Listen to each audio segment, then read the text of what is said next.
চলে এলাম class 12 Boolean algebra page B8। প্রশ্নটা হলো বেসিক গেট অর্থাৎ অ্যান্ড অর নট ব্যবহার করে এক্সঅর গেটটি অঙ্কন করো। তার মানে আমাদের এক্সঅর গেট অঙ্কন করতে হবে, তাতে basic gate and or not এই তিনটে ব্যবহার করতে হবে। আমরা ক্লাস 11-এই শিখেছি যে বুলিয়ান অপারেশনে তিনটে বেসিক অপারেশন বা বেসিক গেট রয়েছে, অ্যান্ড অর নট এই তিনটেই ব্যবহার করে আমাদেরকে এক্সঅর গেটটি অঙ্কন করতে হবে। চলে এলাম উত্তরে।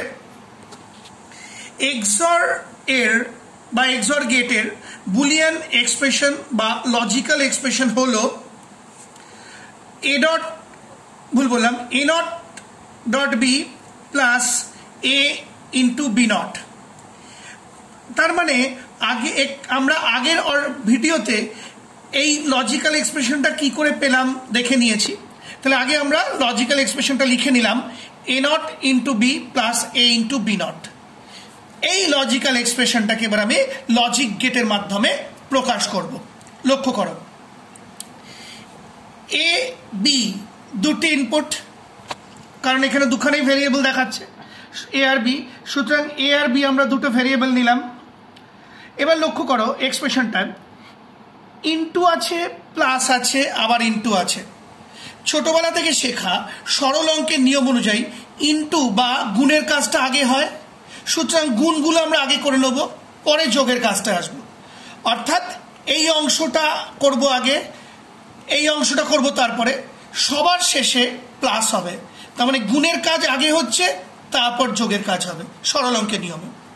তাহলে এ বি দুটি ইনপুট, আমরা আগে এই অংশটা ডিরাইভ করছি। খেয়াল করো, এই এ গেল, বলছে নট, এই নট অপারেশন হলো, এই আউটপুট বেরোলো।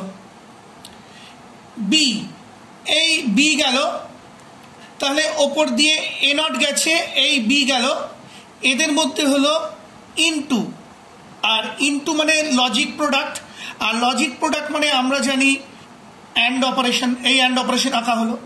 তাহলে আরেকবার দেখে নাও, এই এ নট এই বি এদের মধ্যে হলো অ্যান্ড অপারেশন হয়ে আউটপুট বেরোলো। সিমিলারলি তাহলে এই পার্টটা কমপ্লিট হলো। এবার আমি এই অংশটা নিলাম। লক্ষ্য করো কি বলছে, এ ইন্টু বি হোল নট। তাহলে এই দেখো ওপরের এ থেকেই আমরা একটা লাইন টানছি, তাহলে এটাই এ। আর আমরা জানি পুরোপুরি ক্রস করতে হয় না, ওভারল্যাপ করে যেতে হয়। তাহলে এই ওপরের এ, এই ওপরের এ লাইন থেকেই এ আসছে। লক্ষ্য করো এই এ, এই বি যাচ্ছে, লক্ষ্য করো এই বি এর লাইন থেকে বি গেল। আচ্ছা, বি এর আবার নট বলেছে, সুতরাং বি নট, এই লাইনটা হলো বি নট। আবার দেখো এই এ এলো, ওভারল্যাপ হলো এই এ, এই বি গেল, এই নট হলো বি নট। তাহলে এটা এর লাইন, এটা বি নটের লাইন। এদের মধ্যে আবার ইনটু মানে লজিক প্রোডাক্ট মানে অ্যান্ড অপারেশন, এই হলো অ্যান্ড অপারেশন। তার মানে এই এ ইনটু বি নট মানে এ আর বি তাদের মধ্যে অ্যান্ড অপারেশন হলো, এই আউটপুট বেরোলো। তাহলে এই অংশটার আউটপুট এইটা, খেয়াল করো। আবার এই অংশটার আউটপুট এইটা। আরেকবার দেখো, এই রাশিমালাটির আউটপুট এই লাইনটা, এই রাশিমালাটির আউটপুট এই লাইনটা। এবার এদের মধ্যে হবে প্লাস অর্থাৎ অর অপারেশন। আমি লাইনগুলোকে বাড়িয়ে দিলাম, দেখো দুটো লাইনই বাড়িয়ে দিলাম। এবার এদের মধ্যে হলো প্লাস অপারেশন মানে অর, এই অর অপারেশন। তাহলে এই হলো ফাইনাল আউটপুট। এবার যদি আবার আরেকবার এখানটা বলে দিই, এই আউটপুটটা এলো, এই আউটপুটটা এলো, এসে এদের মধ্যে হলো প্লাস অপারেশন বা অর অপারেশন। এই অর অপারেশন হলো এই ফাইনাল আউটপুট বেরিয়ে গেল।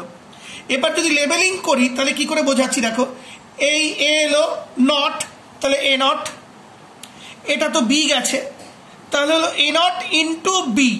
এই দেখো, আবার দেখো এই এ গেল, নট হলো, তাহলে এ নট, তাহলে এ, আর এটা বি গেছে, তাহলে এ নট ইন্টু বি, এই এ নট ইন্টু বি। সিমিলারলি এই এ এলো ইন্টু বি নট। খেয়াল করো এই এ এলো A into B not, A into B not.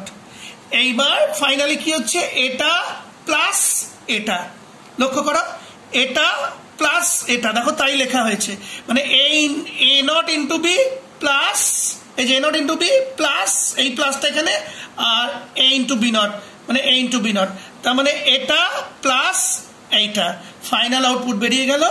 এবার তাকিয়ে দেখো যে লজিক গেটটা আঁকা হয়েছে এটা এক্সর গেটের লজিক গেট এবং সমস্ত বেসিক গেট ব্যবহার করা হয়েছে, অ্যান্ড অর নট।